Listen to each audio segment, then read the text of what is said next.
Purihin natin ang malakas na malakas ang ating Panginoon.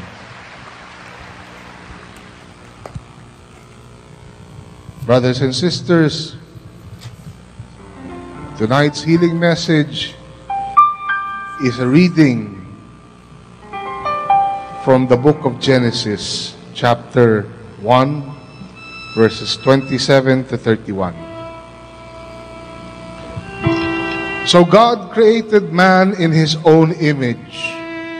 In the image of God, He created him. Male and female, He created them. God blessed them and said to them, "Be fruitful and increase in number. Fill the earth and subdue it. Rule over the fish of the sea and the birds of the air, and over every living creature that moves on the ground." Then God said, "I give you every seed-bearing plant on the face of the whole earth, and every tree that has fruit with seed in it. They will be yours for food.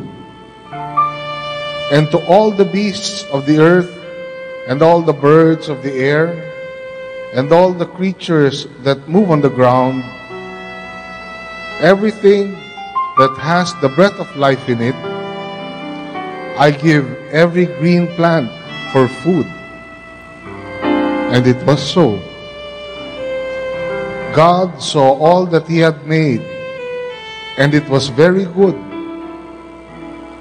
And there was evening, and there was morning, the sixth day. Glory to God. Glory to Christ Jesus. Purihin ang Panginoon. Okay. Simple lang ang ating mensahe ngayon. Ito yung gospel reading sa banal na misa tungkol kay Marta at Maria.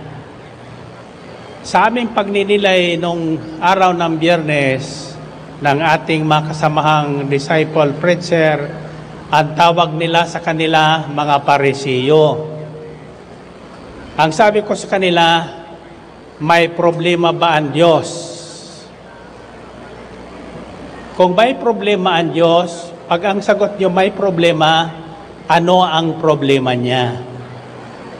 Ang tanong ko sa inyo ngayon, may problema ba ang Diyos? Sino ang sasabing may problema ang Diyos? Sino ang sasabing walang problema ang Diyos? Iyan lang, problema na yan eh. Mayroong problema ang Diyos. Ano ang problema ng Diyos? Ang problema niya ang kung paano niya makukuha ang atensyon ng tao.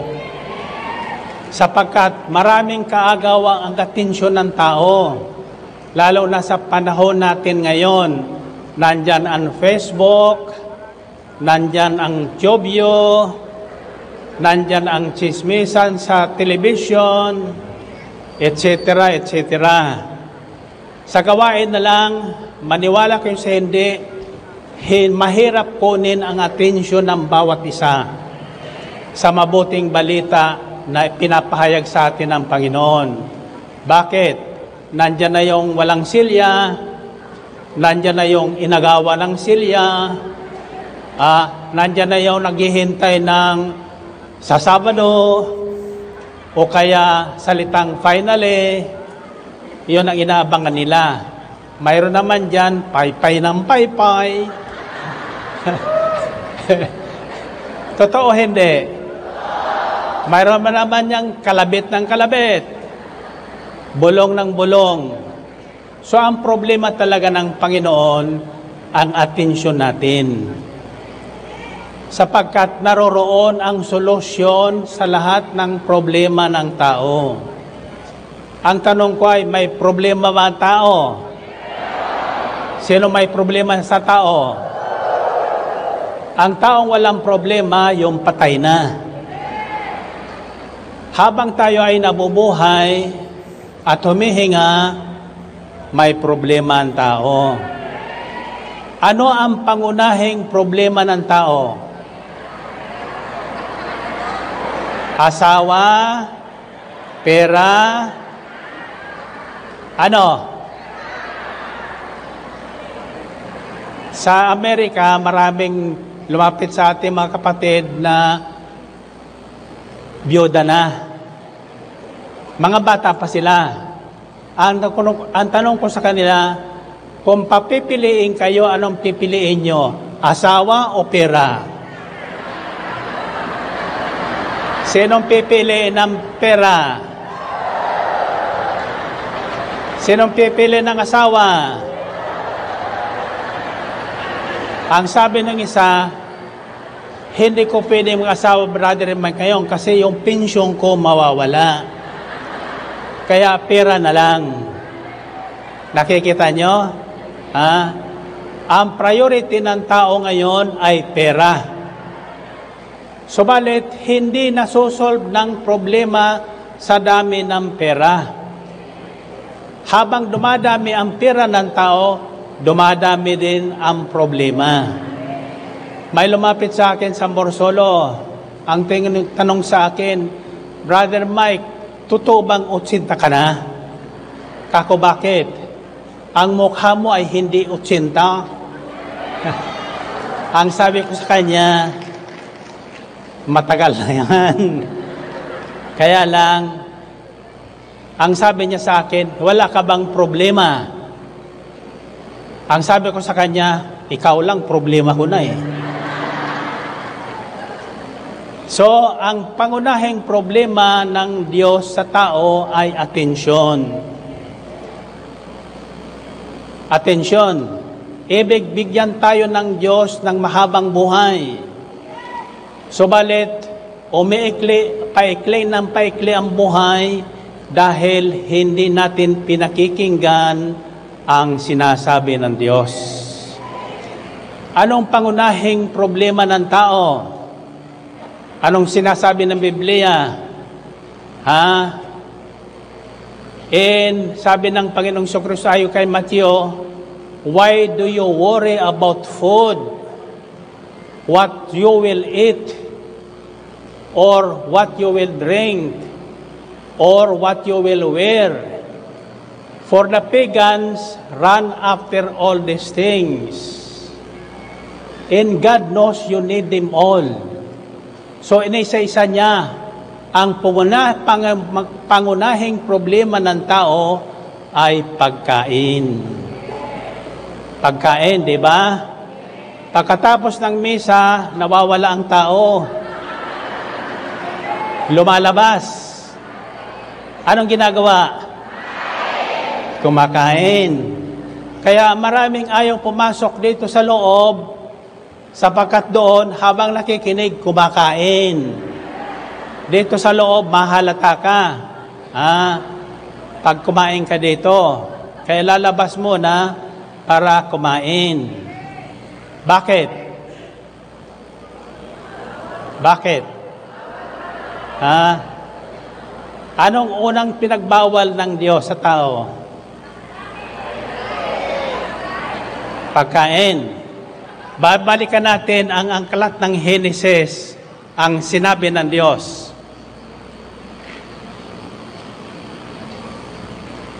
Genesis chapter 1 verses 27 to 30. Nilalanga ng Diyos ang tao ayon sa kanyang larawan. Lumalang siya ng isang lalaki at isang babae. Nakikinig ba kayo? Anong nilalang niya? Isang lalaki at isang babae. Walang alanganin, ha? At sila'y pinagpala. Wika niya, magpakarami kayo at punuin ng inyong mga supling ang buong daigdig at pamahalaan ito. Binibigyan ko kayo ng kapangyarihan sa mga isda, sa mga ibon at sa lahat ng mailap na hayop maging malaki o maliliit. Bibigyan ko rin kayo ng lahat ng uri ng butil at mga bungang kahoy na inyong makakain.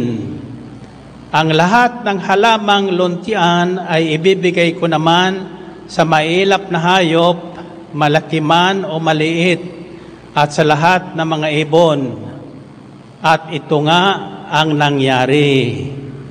Pinagmasdan ng Diyos ang lahat niyang ginawa at lubos siyang nasiyahan. Purihin natin ang Panginoon. Anong unang binigay sa tao ng Diyos? Lahat. Lahat ng bagay ay binigay na sa atin ng Diyos. Ang mga ibon, mga isda, bunga ng kahoy, lahat na may butil. Ang kailangan ng tao ay binigay na ng Diyos. At pinagbilinan niya, ito ang inyong makakain. Lahat na bungang may butil, every fruit in the tree of the garden that has seed in it is yours for food. At ito naman ibibigay ko sa mga hayop, mga ibon, lahat na green leaves, lahat na maluntiang damo at mga halaman. Yan ang kakanin ng mga hayop at mga ibon. Sariwa. Nakikinig ba kayo? Now, ito ngayon ang problema ng Diyos sa pasimula. Hindi nakuha ng Diyos ang atensyon ng tao. Ang lalaki, naging babae. Ang babae, naging lalaki. Wala po kong pinatatamaan. Ito po ang nasusulat. Kailangan po ang atensyon natin sa sinasabi ng Diyos para tayo humaba ang buhay at hindi magkaligaw-ligaw sa balat ng lupa. Amen ba? Sabihin niyo, pagkain. Ano ang pangunahing sanhi na makaramdaman ngayon? Pagkain. Maling pagkain. Nasusundan niyo ba? Bakit? Sapagkat ang pinakikinggan nila ay ang mga advertisement sa pagkain. Nasusundan niyo? Hindi yung sinabi ng Diyos. Ang sinabi ng Diyos, ito ang inyong kakainin, mga sariwang bungang kahoy na may butil. Noong unang panahon, mahaba ang buhay ng tao. Inaabot sila ng daan-daang taon. Bakit? Sapagkat noong unang panahon, wala pa nagtatanim ng bigas, ng palay, ng cereal, at lahat ng bagay na kinakain ng tao ngayon. Ang kinakain lang ng tao noon ay isda at karne. Bakit? Ang mga tao noon ay fishermen and hunters. Fishermen and hunter. In other words, ang nahuhuli nilang isda na sariwa ang kinakain nila. Wala pang mga refrigerator noon at mga canned sardines. Nasusundan nyo? So sariwa ang nahuhuli nila araw-araw. Pagkain sa araw-araw. Hindi inutos ng Diyos na mag-imbak kayo ng pagkain sa refrigerator o sa anumang bagay na dilata o dibote. Kakainin nyo ito huhulihin nyo ng sariwa araw-araw. Kaya ang tinuro ng Panginoong Hesukristo sa mga taong sumusunod sa Kanya, ito ay yung dasalin. Give us this day our daily bread. Bigyan mo kami ngayon ng aming kakanin sa araw-araw. Hindi sa isang linggo, hindi sa isang buwan, mapapanis yun. Nasusundan nyo? Kaya maraming nalalason ngayon sa pagkain sapagkat kung ano ang kinakain nilang processed foods na. So, noong unang panahon, mahaba ang buhay ng tao dahil sa piling-piling na pagkain ayon sa sinabi ng Diyos. May babahagi ko sa inyo, this will be a series, sapagkat ito po ay isang pag-aaral ng mga unang doktor ng medisina noong unang panahon at sa kasalukuyan. Ano ang pinagbubuhatan ng mga sakit ng tao? Arthritis, diabetes, kamotes, sakit sa puso, ultra pressure, etc., etc. Walang natitira. Nakikinig ba kayo? Salitang atensyon.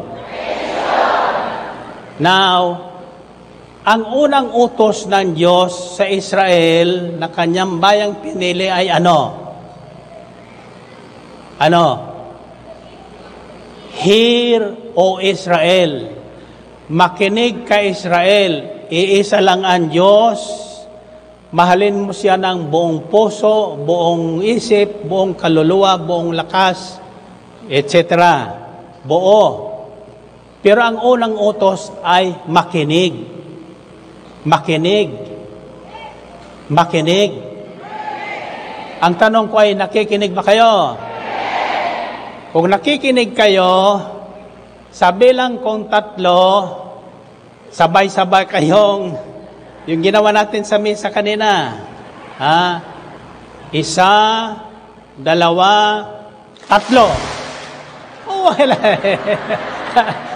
Wala pa sa 3. Tingnan nyo. Either nauna tayo sa Diyos o nahuhuli. Bakit? Wala ang ating atensyon doon. Ang sabi ko, sa bilang kong 3, sabay-sabay kayo. Isang palakpak lang.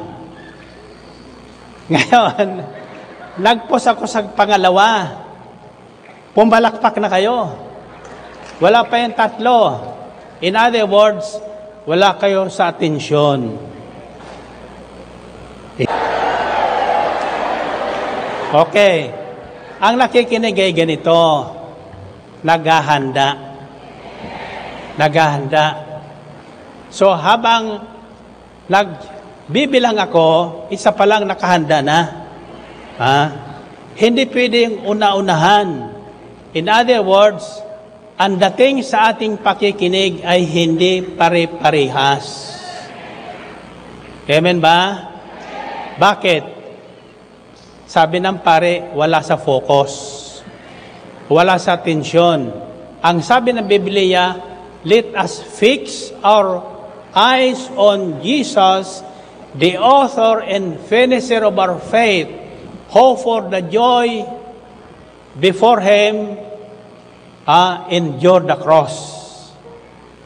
Ituon natin ang ating paningin kay Kristo lang at wala sa iba, na kung saan si Kristo ay nagtagumpay sapagkat nakatuon ang kanyang atensyon sa pangatlong araw.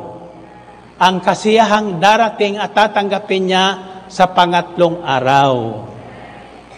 Kaya hindi niya inilinta na yung mga sinasabi ng tao, yung pangungutya ng tao, yung pangalipusta sa kanya, hindi niya pinansin yun. He endured the insults of the people, so because his attention was on the 3rd day, on the resurrection day. The joy that was waiting for him on the 3rd day. Kaya dumating sa kanya yung kanyang inaasahan. Ang pananampalataya ay nakabatay sa inaasahan.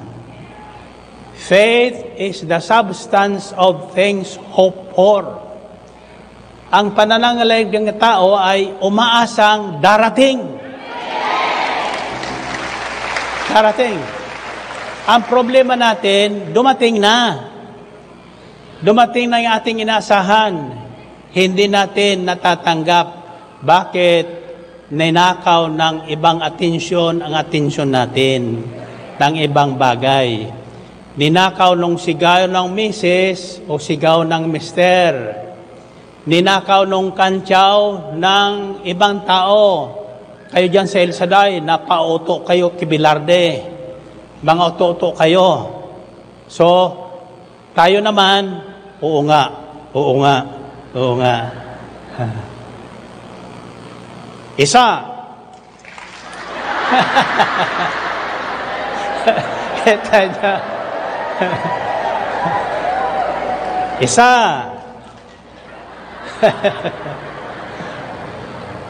Isa. Dalawa. Tatlo. Very good.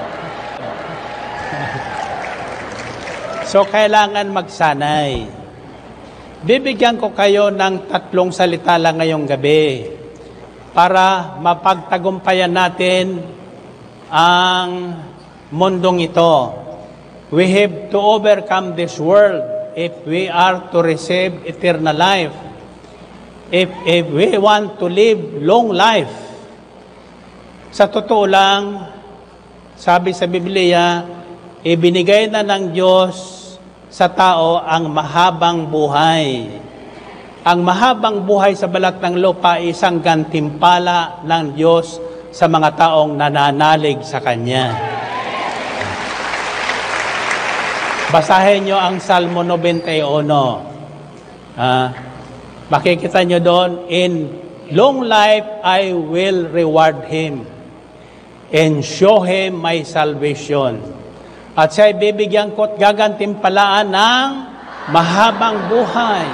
At nakatitiyak na ang tatamuhin ay kaligtasan.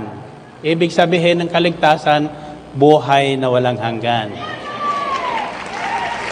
Now, but we have to overcome the distractions of this world so that our attention, so that God will get our attention and solve His problem.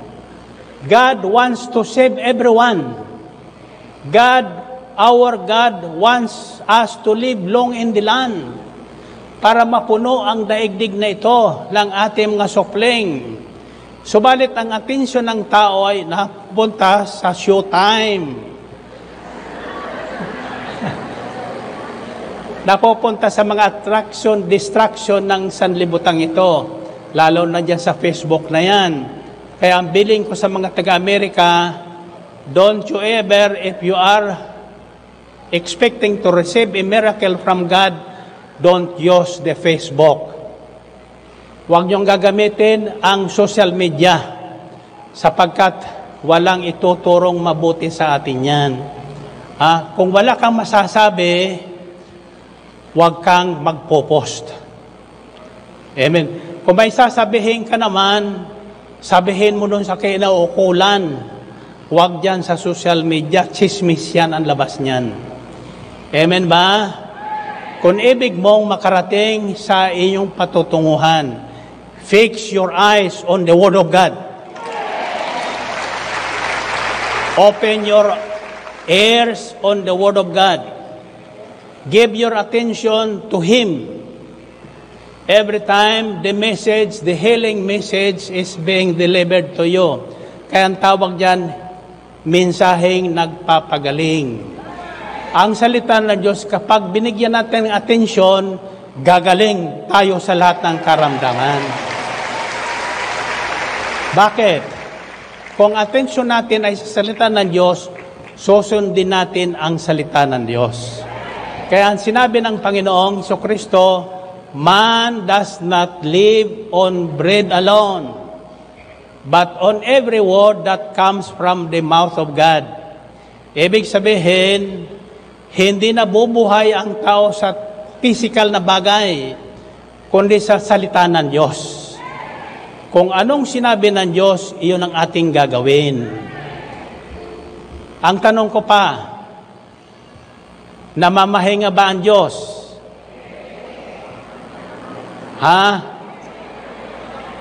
Nagpahinga ang Diyos. Ilang ulit sa isang buwan nagpapahinga ang Diyos?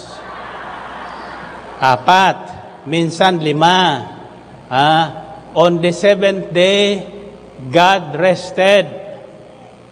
Nagpapahinga ang Diyos. Para bigyan tayo ng example ng Diyos. Ang tao ngayon wala ng pahinga. Trabaho sa umaga, trabaho sa hapon, trabaho sa gabi. Pero hindi naman yumayaman. Hulog na ang katawan. Bakit? Sa Amerika, puro hulugan. Kaya kayod sa umaga, kayod sa hapon, kayod sa gabi. Ang mag-asawa nagsasalubong na lang sa kotse. Hi! Pagkatapos mag-drive to sa mga processed foods. Kaya hindi na sariwa ang kanilang kinakain. Are you following me? Now, bear this in mind. This is a healing message. Ang bawat salita na mutawi sa bibig ng Diyos ay nagpapagaling sa tao. Nagbibigay ng solusyon sa problema ng tao. Kaya lang, ang problema ng Diyos, hindi niya makuha ang atensyon ng tao. Babalikan natin ang pangunahing problema ng tao. Ano? Pagkain. Pagkain. Bakit? Bakit? Pag hindi ko kumain sa tamang oras, maiipon yan. May panahon na takda ang lahat ng bagay. Yung ginawa natin ngayon na hindi makakabuti sa atin, hindi natin mararamdaman ngayon yon. Maaring sa 1 taon o pagdating nyo ng 50 taon, aanihin nyo yon. Amen ba? So kung ano mang ginawa natin ayon sa kalooban ng Diyos, aanihin na natin ngayon. Ngayon din. Ora mismo. Ang tugon ng Diyos, ora mismo. Ora mismo. Ayan, ang tugon ng Diyos sa ating mga panalangin. Ayan, mapagpalang araw po, mabiyayang oras po sa inyo mga brother and sister in Christ. Saan man po kayo naroon? Sa buong mundo. Ayan, happy and prosperous talaga. Magaling na, mayaman pa, malaya na, matagumpay na. Amen.